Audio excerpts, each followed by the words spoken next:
Good evening, everybody. Welcome to Survive and Thrive Wednesday, part of our new reality of church ministry during the COVID-19 pandemic. Each Wednesday, we're trying to bring in experts and community leaders that can speak to things we might be facing and how we can take care of ourselves and take care of each other during the pandemic. Tonight, I'm pleased to welcome somebody who's meant a great deal to our congregation over the past 3+ years, and that's Reverend Doug Edwards, who helped us start our Seniors Academy, our monthly gatherings for lunch and fellowship and learning for those of us who are seniors and those of us who will be seniors. Doug, thank you so much for being here. Glad you are with us, and somebody with your background and experience and your heart for thriving seniors, we're glad you're here. And so just want to let you speak to kind of what you're seeing now from your perspective, and what things you think seniors should be aware of from your perspective. Thank you. The peace of Christ be with you all. During this last 60 days, we've had opportunity to both witness and learn. And if you've moved from fearful response to engaged student, you've probably been, like me, learning more and more about the pattern and effects, consequences, and after effects of the coronavirus. In particular, the coronavirus is most prolific amongst those 20 to 50, but it's most deadly amongst those over 80. The evidence the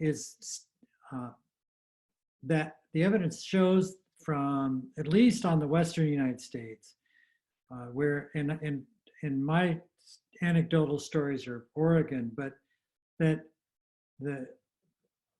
though a minority of people over 80 are infected by the coronavirus, when they do have it, it is more fatal. So the percentages amongst the population of fatality is 3%, and amongst seniors it's 16%.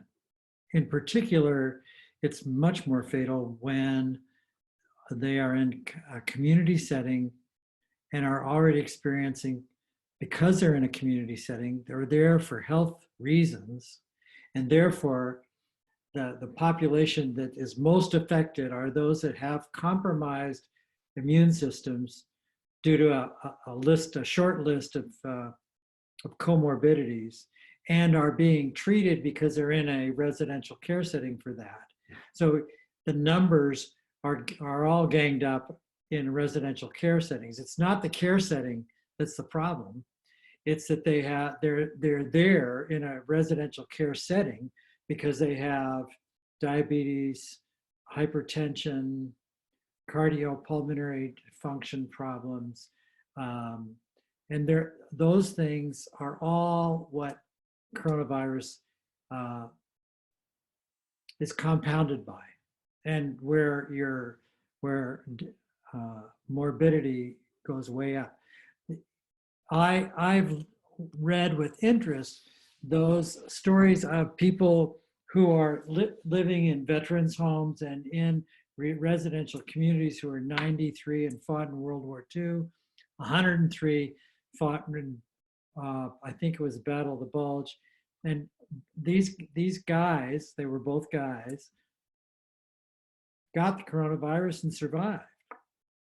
So, and it was because they did not have some of those other health issues that compromised their immune system, and thereby had an open pathway already for coronavirus to have more serious effects.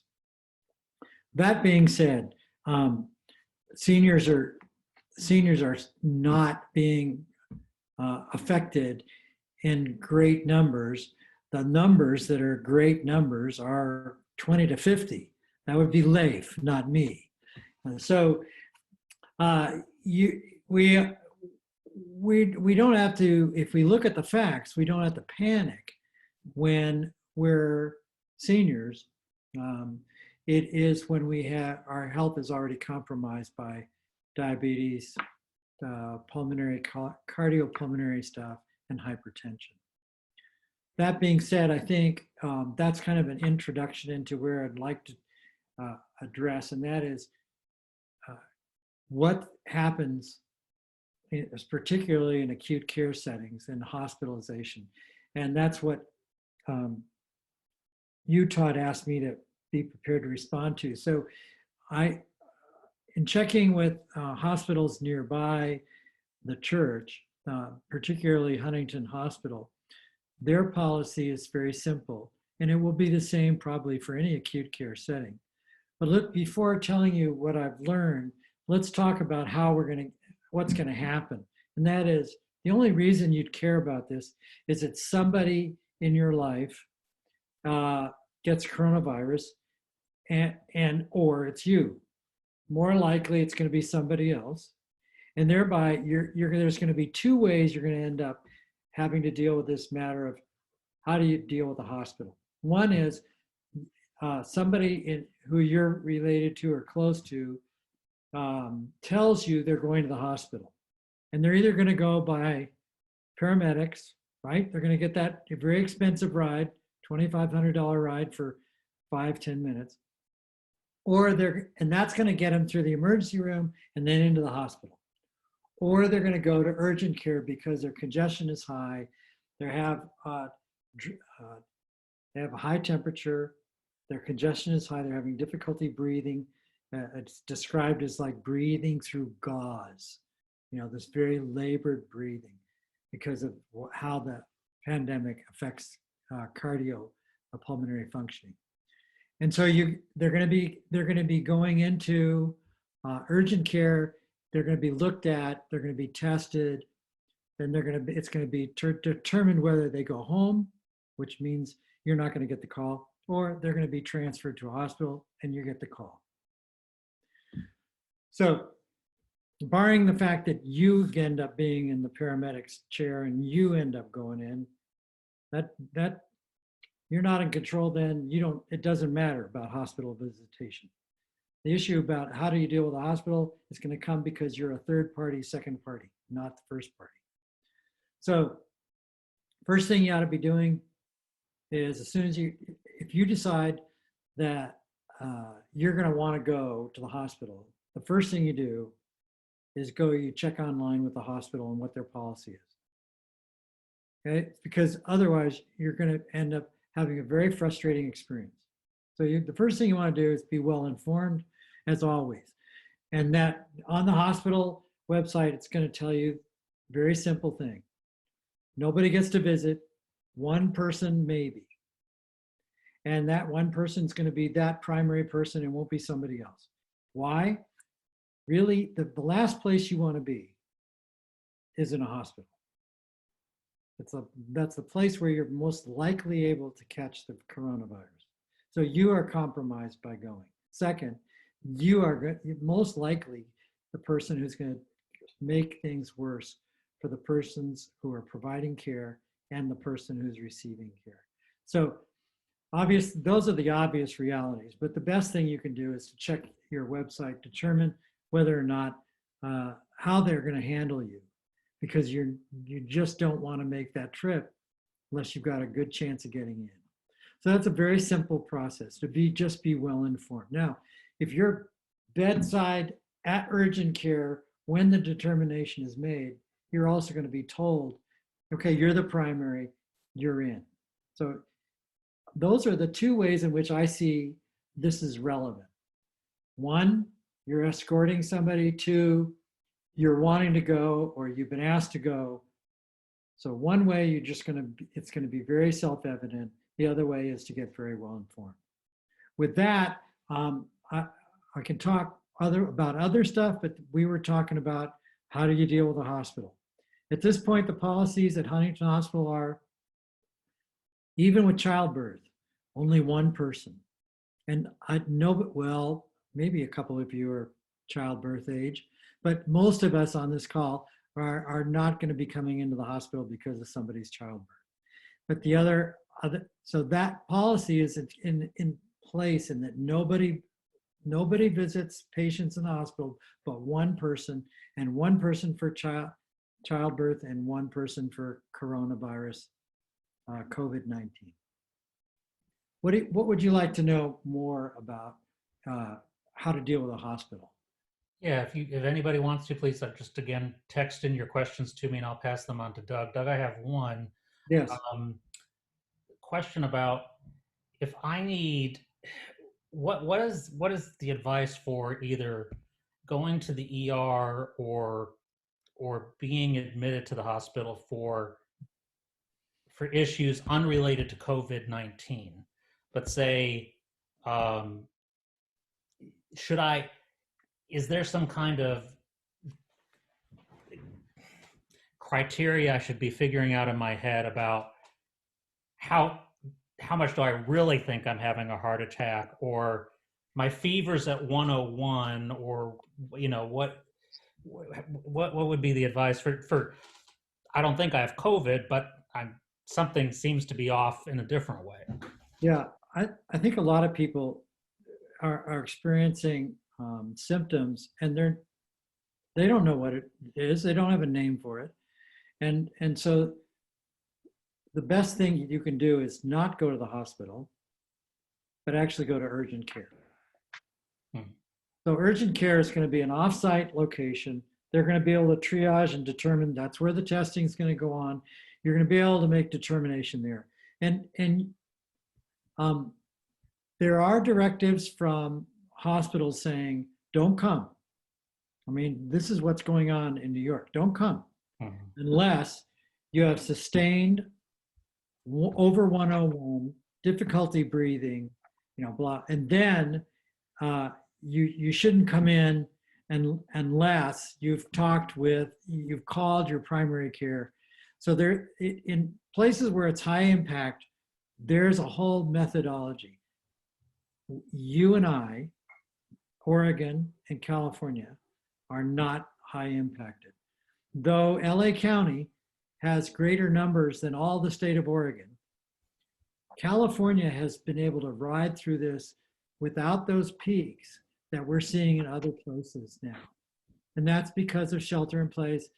Capacity of hospitals has not been in a critical place. So we don't have those requirements that we're seeing in other parts of the United States. But the last person to make a good judgment about what you've got and what you don't have is probably you. So you're experiencing some cardiac stress. You're experiencing more than a day of fever and congestion, or you're experiencing something totally unrelated. Urgent care is your friend. Mm-hmm. If you're at all reluctant about urgent care, you just call your primary care physician. But I would strongly recommend urgent care. You're going to have a much better experience getting into urgent care. Do all of you know where your urgent care is? One down. Thank you, dear. The rest of you, two. Okay. Leif, what about you? You know where you're going? Okay, good. So urgent care can be your friend. How many of you visited urgent care? Got 1, 2, 3. Good. Okay. So most of you in this conversation so far have had at least know the place. I had open heart surgery, as some of you know, 2 years ago. I had to go to urgent care post-surgery, but that kept me out of the hospital, and they were great. I had to go back 2, 3 times because they had to do medication management, and I was having funky things going on with my new heart. Well, the experience in urgent care was really easy. I was in and out in a couple hours. So that's your primary point of contact. I would recommend above and beyond a primary care physician. They're not readily available. They're so impacted. Who you're going to get may not be able to help you. You're going to be put on hold. You don't want, just go to urgent care. Does that answer your question, Todd?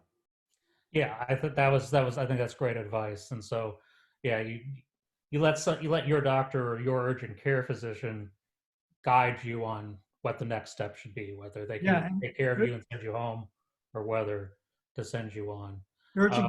Urgent care will contact your primary care physician anyway. Mm-hmm. And they'll probably pick up more. if urgent care calls. Right.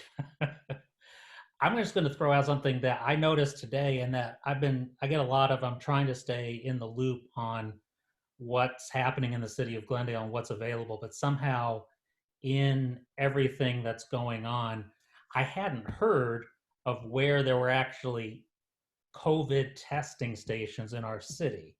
And I just happened to drive down Broadway today, and literally just south of our main police station at the corner of Isabel Street and Broadway, there is a drive-in COVID testing station in Glendale. And so I know a number of you who are watching don't live in Glendale proper, but so I would advise you go to your city's website and see if they've set up a drive-in COVID station. If you think you have COVID and you haven't, and for whatever reason, you maybe the urgent care isn't immediately available. But my understanding is the test itself is being offered free at these stations.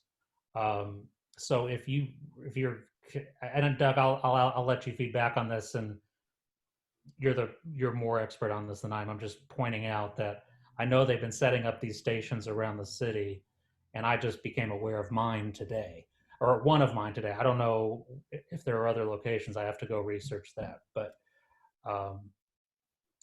if no objection, if you think you're feeling the symptoms of COVID and you know you could go to a drive-in setting for that test, but having a doctor who actually knows and would be able to tell you, no, these symptoms are more likely to be related to this, you'll get a more thorough experience at an urgent care center than just a yes or no on COVID. Is that what you would say? Yeah, I'm clearly one of the things that comes to mind when you say that is simply most of us are not going to experience COVID, and many of us, those of us that do experience COVID, may not even know we have it. And that's the difficulty about the numbers, is we're testing those that are sick. We're not testing everybody. So our numbers are funny. So many of us could experience COVID, or not experience COVID, but could be, if we just walked in and got tested, we might be testing positive. A lot of people are carrying it. And that's part of what the testing now is focused on.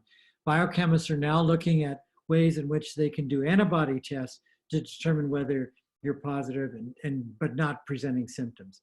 That's not readily available yet, and you're not going to do that. So most people are going to be experiencing, they've got compromised health.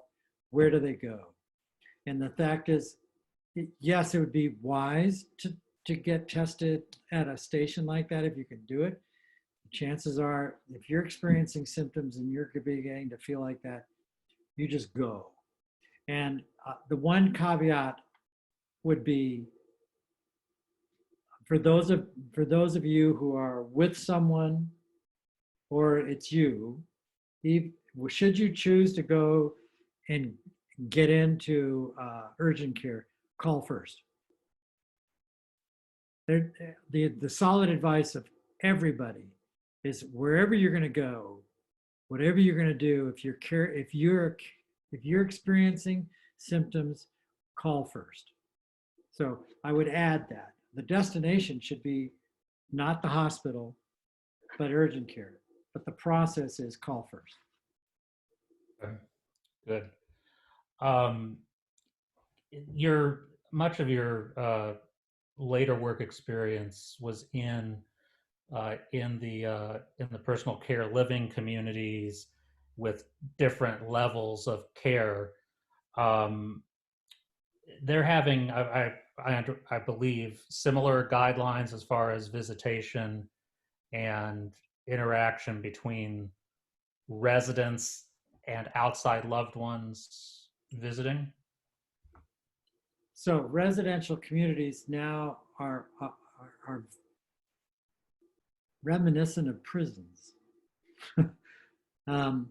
Residential care communities, whether they be for adults with disabilities, seniors, children, all have the same guidelines that are very restrictive because of the change in circumstances. So the policies that are being adopted in all residential care communities of whatever kind are basically like Westminster Gardens, where I hearken from, which is they have a gate, it's closed, nobody goes in and nobody goes out. When the staff arrive, they are tested at the gate for their temperature and asked a series of questions before they're allowed in. Nobody goes out unless they're checked out. Within the communities, these residential communities, there are also shelter-in-place restrictions. So there's not a lot of congregate functioning. A lot of these residential communities are large, have dining services. Those dining services are discontinued. They observe all kinds of restrictions in terms of meeting, dining, and how they access services. People do not, those in residential communities for the elderly often have transportation services. Those are no longer available to be taken anywhere.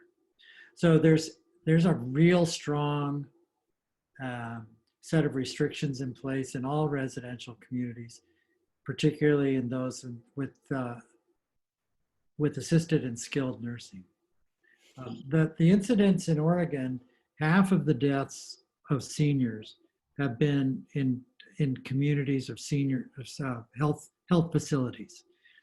And it comes as no surprise if you consider the facts that the people that are in health facilities are not well. That's why they're there. And so they're very compromised in terms of their immune system. They're wide open for catching a coronavirus.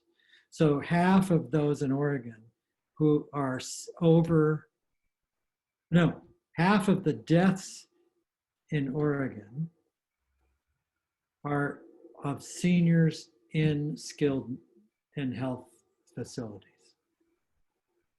Of those that are seniors, there's only 2 or 3, no, probably 5 or 10 that died in their own homes, not in residential care. And the rest of the deaths came from those 20 to 50, which are the bulk of the highest percentage of population catching the disease. So back to what's going on in residential communities, they're being very restricted. Okay. Then I'm starting to get one question, but I'm waiting to get a little clarification on it. Okay. So in that meantime, I'll just share one more question. Okay, the question is, I have not checked the data today. Have you checked the data on worldwide cases of COVID at this point? No, quite frankly, I'm not following that. Those numbers are not as meaningful to me as what's going on state by state. Yeah, because so much of it is how different states are handling it is you're seeing the different statistics. Yeah, and as we dig into this global phenomena, that the statistics become a little less not reliable, but we're not getting the same data, and we're not getting it in the same time, and so it becomes a little fuzzier as to what we're getting when you start compiling global information. Mm-hmm. Whereas in a state by state, particularly our states, we're getting pretty timely, accurate data. And so now in Oregon, for instance, we're getting data that shows not just who's getting it, but how many people are on ventilators, who's getting off ventilators, how many people have died and where they have died. So there's greater specificity and back to global information, not following it, state by state, am following it, West Coast, definitely following it. Comments on United States is we're seeing hotspots mostly because shelter in place has not been now recommended. And so now we're seeing places balloon because of politics, not because of good science. Notably is South Dakota and Sioux Falls, where the governor refused to put shelter in place, and now there's 500 people in Sioux Falls affected by coronavirus. The mayor went ahead and put in place shelter in place, but it's kind of irrelevant because people can just walk out of town. The Oregon, where I am, is doing some of the best, is the state with the best testing in the United States. In particular, Jackson County, Hood River, but in the state of Oregon, testing is ramped up. So I'm fortunate in that I'm in a state where best practices actually got put in place because we had a slow infection rate. We were able to gear up and tool up and do a lot of forecasting and ramp up the testing. I have two dear friends working for Providence Hospital System that actually helped launch the testing for the Portland area. There are other states that are doing well. The numbers are low. New Mexico has been able to keep their numbers low.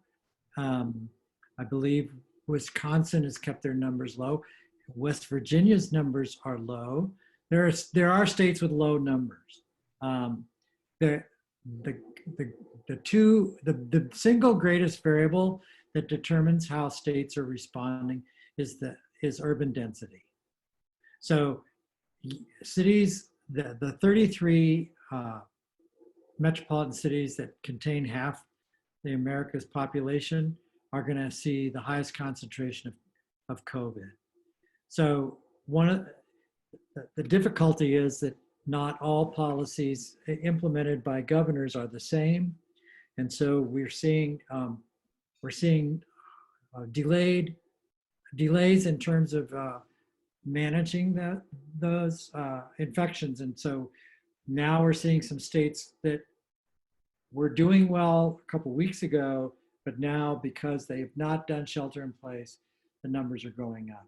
So it is a very dynamic setting, but quite frankly, you and I are very lucky because we live in states that have been very proactive, and it's saving lives. And we're looking at data, we're making decisions, both Governor Brown in Oregon and Governor Newsom in California are making decisions based on data instead of whether people feel good about the data. So we're very lucky. You can look for there are some national reporting mechanisms that you can easily find that show on a day-to-day basis what's going on in the United States. And you can find those easily online. Doug, so talking about the fact that, like you said, the senior living center dynamic, the communities there, and loved ones being in the hospital. Talk about how important and what would you advise as far as our phone conversations and our electronic communication with our family members? Because I know one of the things that you talk about when you've been on our campus about what's one of the legs of the stool that seniors need to have healthy lives is the connection and relationships. And just trying to think through, any just, the obvious thing is, yes, of course, keep in touch. Anything specifically around that you would advise, or creativity? Let's be real specific. So, because I just formalized a plan for my mom. My mom lives at Westminster Garden. She's in assisted living. She moved in during one virus, a norovirus, and was quarantined as soon as she arrived. And then as soon as the norovirus disappeared, she was under quarantine for coronavirus.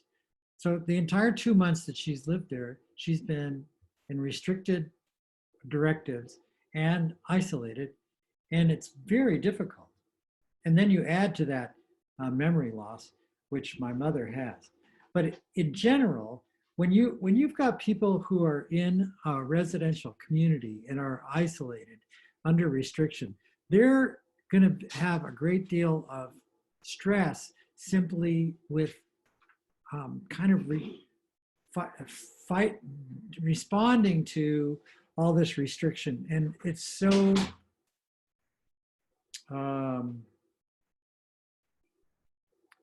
healthy. One of the great medicines that can be provided for people who are experiencing that stress and are likely to become more depressed, disoriented, even suicidal, is going to be social contact.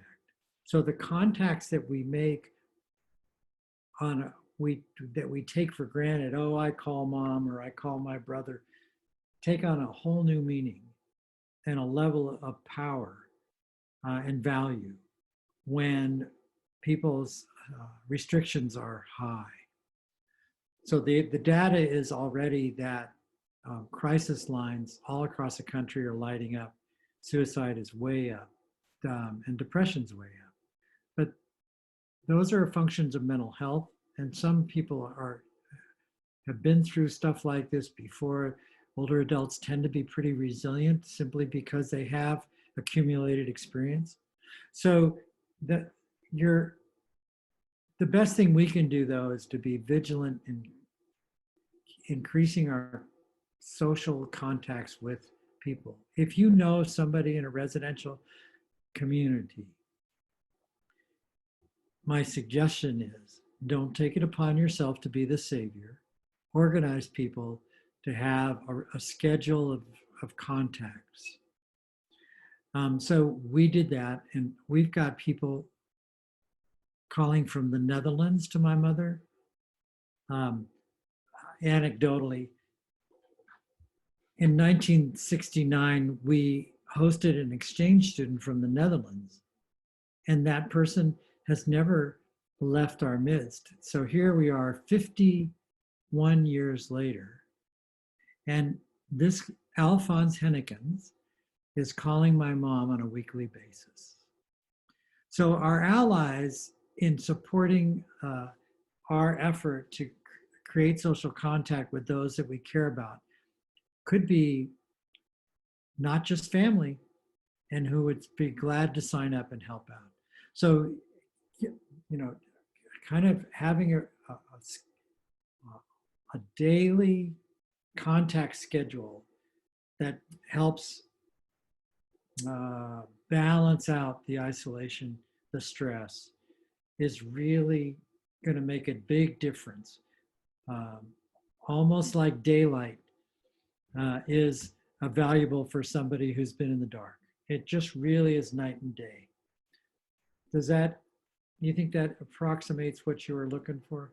Yeah, I do. And I appreciate that. And I love the idea of building your team and actually taking just a little bit of effort, especially when you have a family member. Your 3 calls a day from you is nice, but 5 calls with you being one of the 5 is even much better. And so just taking a little bit of time, and frankly, a lot of us have the time to do it. I'm keeping in touch with 10 or 12 people a week in my congregation and my family members. I make sure I'm checking in on a regular basis. We've got the time to, and it's good for me. I mean, this is good for me. Just to see Doug's face tonight is good for my own personal well-being. And then I was just going to mention, related to that, as I know I've heard from 2 of the 3 hospitals in Glendale, that if you have a person admitted to the hospital there, they have set up and are willing to take, if your loved one is not competent with a smartphone,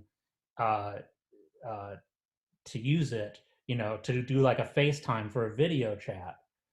I've had the chaplain from Glendale Memorial tell me she is willing to go or have one of her chaplains take an iPad to the room and set up a FaceTime chat or a Skype chat so your loved one could actually see your face.